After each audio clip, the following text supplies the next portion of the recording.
you see so many drug users are addicted, substance abuse problems.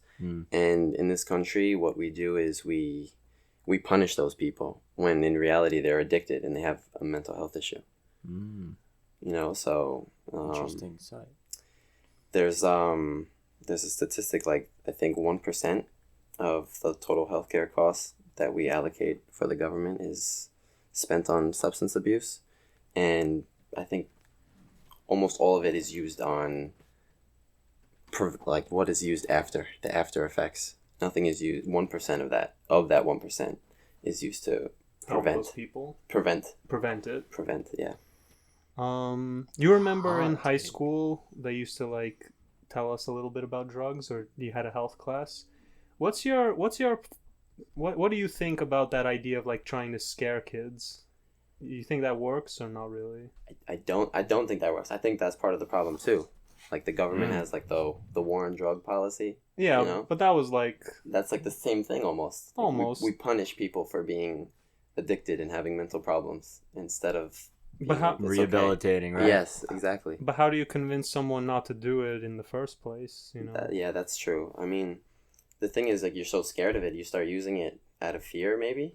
I think they just are rebellious, because when you're a kid, you're like, oh, they don't know what they're talking about, and there's always that sense of, like, invincibility, like, oh, the statistics say, I don't know, 90%, but, you know, not me, because I'm cool. Yeah, exactly. The taboo aspect of it, too, is just, like, it's cool. Exhilarating for some people. Yeah, when, like, those kids who, like, are smoking and drinking when they're, like, 12 years old, like, people with self-esteem issues, they're like, whoa, they're so cool, they're so mature for their age, and I'm just like, no, they're not.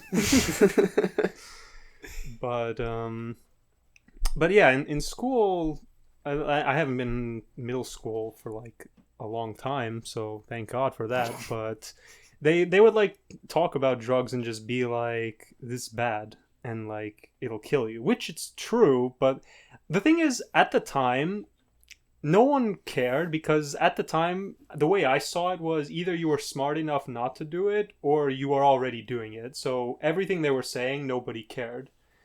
So how do you get young people to, you know, at the very least care? Like, maybe not necessarily don't do it. I wouldn't, but if you're the experimental type, there have been people in college who are like, I just want to try it, you know. And what if you like it? I mean, there's nothing wrong with trying it. Yeah, no. That's what I said. But like, what happens if you do it without being safe? You know, like there, like LSD, for example. If you do LSD, like I heard like the guidelines to be safe is like lock the door and like take all the sharp objects out of the room. Whoa.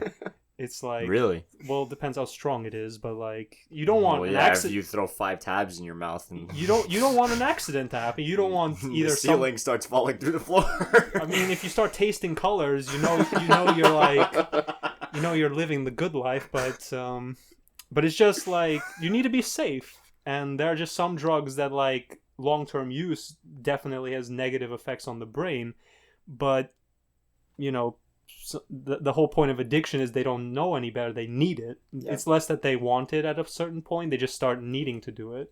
Yeah, withdrawals are tough. You see people like going through withdrawals from drugs. They'll literally like they're shaking. Puking. Yeah.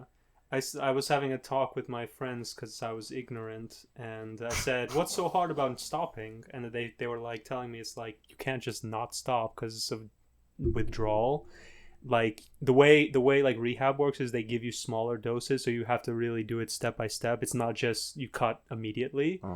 Because apparently that's really bad for the brain, because when you develop an addiction, apparently your brain starts thinking that's the normal, and once you immediately stop, now your brain, what thought it's normal, suddenly you just deprived it of what's normal and it starts breaking down. That's probably why you're like shivering, you're shaking, you're struggling to focus, you're vomiting, as you said. Like your brain is literally like losing itself. It's just like, I need this now. Yeah. Which, that sucks. I mean, this country doesn't have the greatest like relapse preventative measures either. I mean, like you grow up with your favorite Disney star being Lindsay Lohan. She relapsed I don't know how many times. I mean, So you think that's cool too, you know? not everyone is Lindsay Lohan. Lohan, bro. Britney Spears too. Britney Spears, Demi Remember Lovato. No, but Demi's clean now, bro. Demi's clean. She just can't talk about 21 Savage or we're gonna go off. That's true. Yeah, everyone's clean until you give them 5 months, so the counter starts over again. Yeah, that's tough. But like, you see, the war on drugs really has been a huge failure. Yeah. Huge economic failure. Huge, just like. I mean, Just how would failure. you stop it? Well, honestly, like I would go the same route that Keegan was kind of alluding to. Like you need to do more rehabilitation. You see, in other countries, especially European countries, they do a lot more rehabilitative measures. Did I say that right? I don't even know. I think Switzerland, they have a very good rehab program. And they tried it out. I think, I don't know when, but I watched a video on it, and they tried it out, and they noticed like an 80% decrease in users within the first decade. What do they something. do that's different? Um, Just more like interaction or just caring more for the people? I don't know if it's necessarily interaction. It's definitely more Get them hooked on a different drug? No. That would do it. No, it's like informing people, like giving them knowledge about what they're getting into, and not in like the school health class sex ed type of thing, you know. It's just like the information. Yeah, like telling you like this is what's gonna happen when you get addicted. Like they're not trying to make it taboo, like Right. you said. Maybe they treat them actually like mental health. Exactly. mental- Yeah, exactly. They Yep. treat them like they have a real problem, and instead of like telling them telling them that they're being stupid or like hurting Criminals. society or ostracizing, yeah, like being criminals, like they're like, okay, wait, like you need to be rehabbed, and so you need to do everything to rehab yourself as well, like take the responsibility, but at the same time, like I'm not going to look at you, like I'm going to look at you as a human being, right? And that's what they do. And that's been working, you know, but over here it's How much money does Dude. it cost to make a rehab center? I have no idea. How much does the employees get paid? Do I look like a rehab? You seem kind of smart. No, but I will say that the war on drugs, funny enough, I saw like facts that, or the video that I watched, it showed how the war on drugs has actually perpetuated a culture of more drugs Yeah. entering the market. Yeah. How? Well, because it becomes a lot, like, you know, when, like we said before, something is illegal, You and want you just it. want to do it way more. You But, want it like, more. The thing is, if you made it all legal, I feel like that's not the smartest idea, because then you're gonna have people on like meth and marijuana driving cars, and like that's not gonna that a lot of bad things could happen if everything's legal. I think, I'm not sure, like in my fantasy world, I imagine if everything's legal, like people will no longer, like, they think it won't be cool anymore because now it's within their reach. They might take it for granted and just like drop it, maybe, but that's just my like fantasy hypothetical. There's no like there's also the hypothetical, like if you made everything legal and affordable, that people will just start binging it like crazy and just killing themselves. Of course. I don't know. There's a very fine line in countries like Switzerland or Switzerland these is European like, countries. They play it well. Like they don't necessarily make everything legal, but they have measures in place to make sure that you can recover. Switzerland is a bad example because it's a really well structured country. It is. That's why things are so expensive there. Yeah. Like you could get a chocolate bar for $20 there probably. It's probably worth it though. Swiss chocolate. Low key, yeah. No, but I think a good case study would be like the Netherlands, you know, because like everything is legal there. Is it? I thought it was just marijuana and strippers. The red light district. Yeah, isn't that? It's Holland, right? Yeah, but every country has its own, you know. Yeah, like, but not one that's just like, hey, it's over there. The police will join you too if you want. But no, like everything in Netherlands is like, or like most things, like you can also go and get other stuff there, from what I've heard. Okay. I don't know what. You want to move to Holland right now? No, I'm okay here, bro. I think talking about like what's legal and illegal is like good too, because I think alcohol is a big drug too that is in play, but that's Ooh. technically legal. So do you look at if you're of alcohol as a age. drug? It is a drug, it's but- definitely it's like a substance abuse. People are addicted to it and they have mental health problems with that. And I mean, that's legal, but I mean, people aren't jailed for being alcoholics. They're jailed for smoking cannabis. I don't know much about cannabis. Everyone tells me that like it doesn't have any negative effects on the brain long term. Is that true? Yeah, you're like in that state of mind, that relaxed state, but it's not hurting your brain, is it? I think at a certain age, once you're fully developed, it doesn't have negative effects. Okay. But it's not good for children.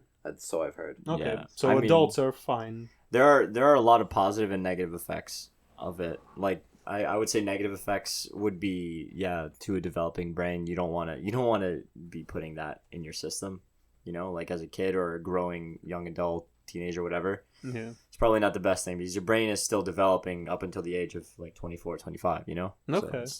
but I mean, if you're an adult and you have severe anxiety and you're like shaking because you have this OCD problem, for Maybe you instance. should just get your life together.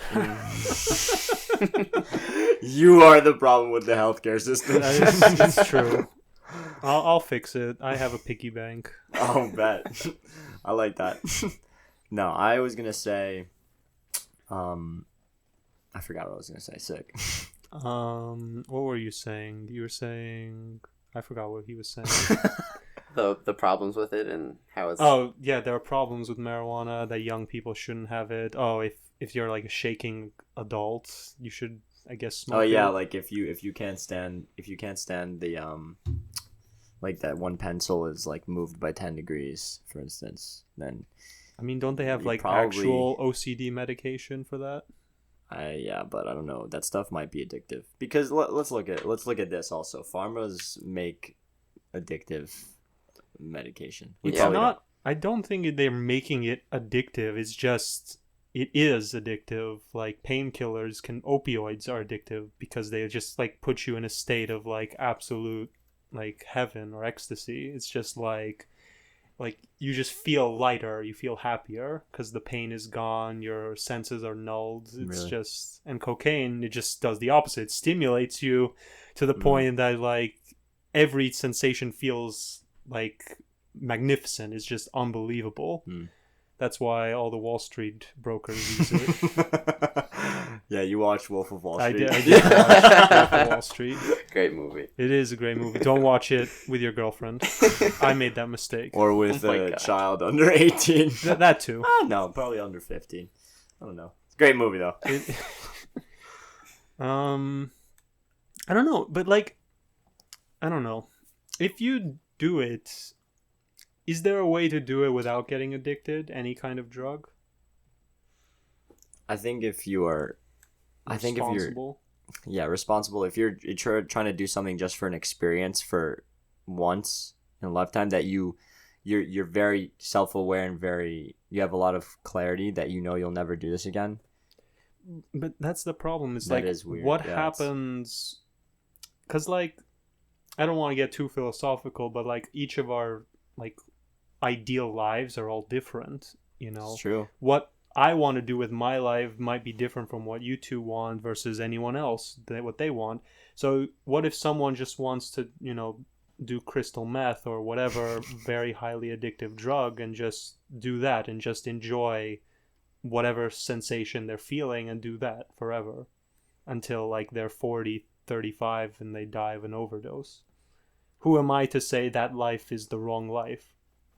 Well, I'm sure they can, but like also those people that are substance abusers, like I think a third of them have underlying mental health issues that aren't being addressed.